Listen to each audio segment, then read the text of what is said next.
Assalamualaikum warahmatullahi wabarakatuh. Saya di sini akan menjelaskan tentang resumen saya.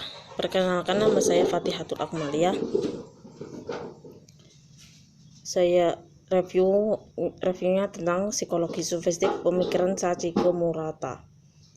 Psikologi tentang rohani sebagai mikrokosmos manusia memiliki hubungan dengan makrokosmos. Hal ini memungkinkan kita untuk mengetahui gejala-gejala makrokosmik yang mengacu pada manusia.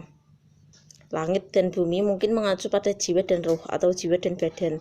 Posisi vertikal dalam peletakannya menandakan tinggi dan rendahnya derajat setiap komponen, misalnya roh sebagai yang berasal dari Tuhan yang memiliki kedudukan yang tinggi bila dibandingkan jiwa yang memiliki bagian dari jasadi, atau jiwa memiliki derajat lebih tinggi karena dia bisa berkorespondensi dengan roh ketimbang jasad dan seterusnya.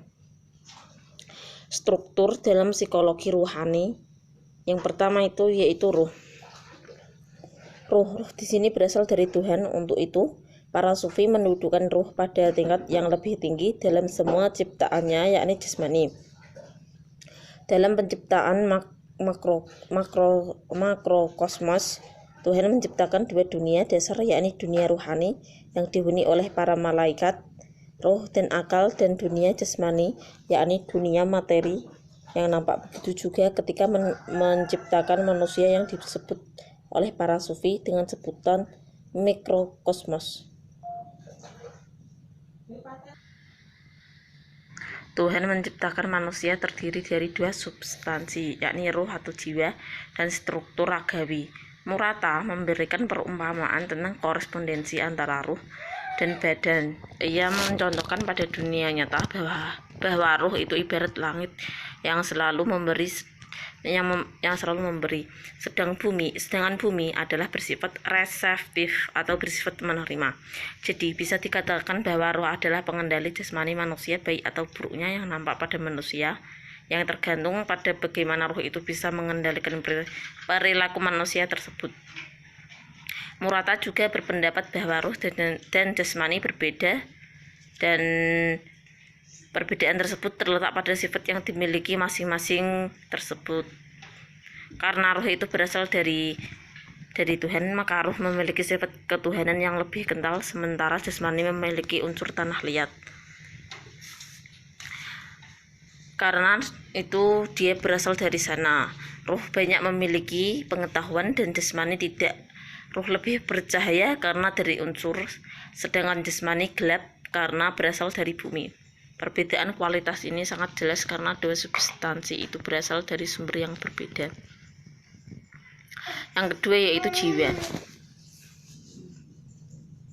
Jiwa dikatakan roh dalam hubungan kompetitif dengan Tuhan, dan dari segi peranannya yang menghidupkan jiwa suatu ketika mengandung pengertian akal karena mampu berpikir dan menyelidiki. Jiwa bisa dinamakan dengan hati atau qalb karena ia dapat merasakan senang atau susah, baik atau buruk, cinta atau benci, dan sebagainya.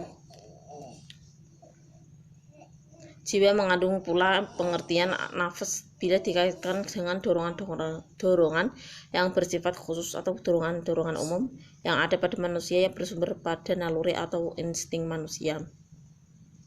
Murata juga menggambarkan hubungan roh dan jiwa, yaitu melalui gambaran bahwa jiwa adalah istri dan roh adalah suami.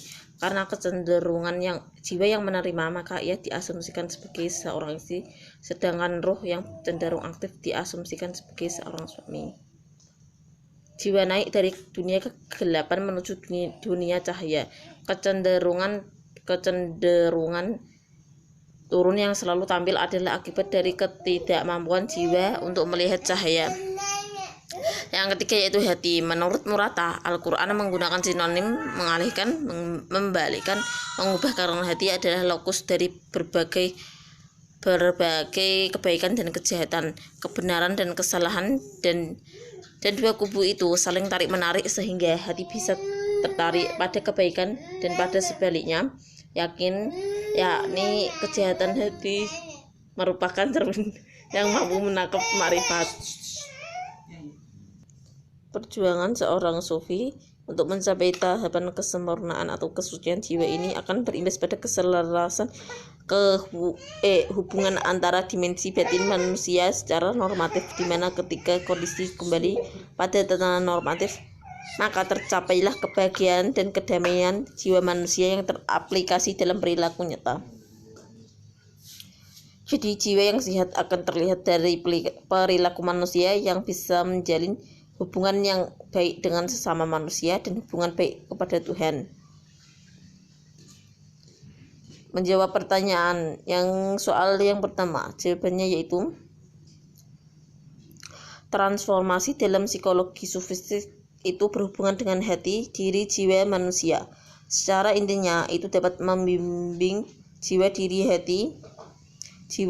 hati yang ada pada manusia untuk tidak terjebak dalam bahaya dunia modern yang cenderung mengesampingkan spiritual, dan manusia sekarang lebih jauh dari spiritual untuk menekankan modernisasi. Untuk jawaban pertanyaan yang kedua, nilai-nilai ilahiyah ialah nilai-nilai yang murni atau pasti benarnya, karena nilai-nilai ilahiyah berasal dari Tuhan, sehingga kepastian benarnya tidak perlu diragukan. Nilai-nilai ilahiyah dalam dimensi batiniah lebih mengarah kepada kebaikan dari nilai-nilai ilahiyah yang diaktualisasikan oleh hati, yang mana hati merupakan salah satu dimensi batin. Ketika hati tidak mampu melakukan bisikan kebaikan dari nilai-nilai ilahiyah, maka akan terjadi ketidakharmonisan dan membawa pada perilaku yang buruk, serta dampaknya hati akan menjadi kotor. Jadi nilai-nilai ilahiyah dalam batin ialah bagaimana nilai-nilai kebenaran dari Tuhan mampu diaktualisasikan oleh hati, yang merupakan salah satu dimensi batiniah manusia. Yang jawaban pertanyaan dari nomor 3.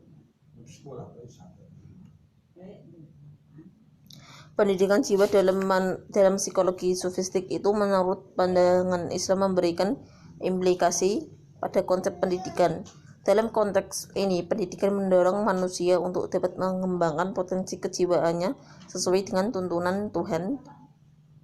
Pendidikan tidak hanya bersentuhan dengan kognitif, itu diorientasikan pula untuk melejitkan potensi batiniah yang membuat manusia menjadi tenang, tidak resah, dan tidak mengalami keresahan, sebagaimana yang menjadi ciri dampak modernitas. Jiwa yang stabil dan tenang membuahkan semangat hidup yang positif. Perspektif filosofis pendidikan mengenai hal bersentuhan dengan pembangunan manusia seutuhnya, yang menganut prinsip keseimbangan antara jasmani dan rohani.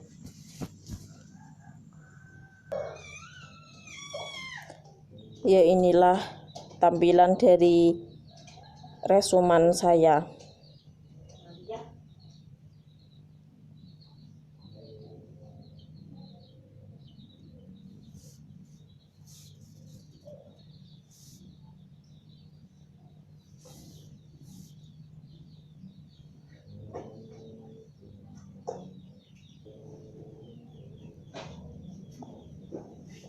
Sekian dari saya. Apabila ada kata-kata yang kurang jelas atau kurang berkenan di hati para pendengar, mohon maaf sebesar-besarnya.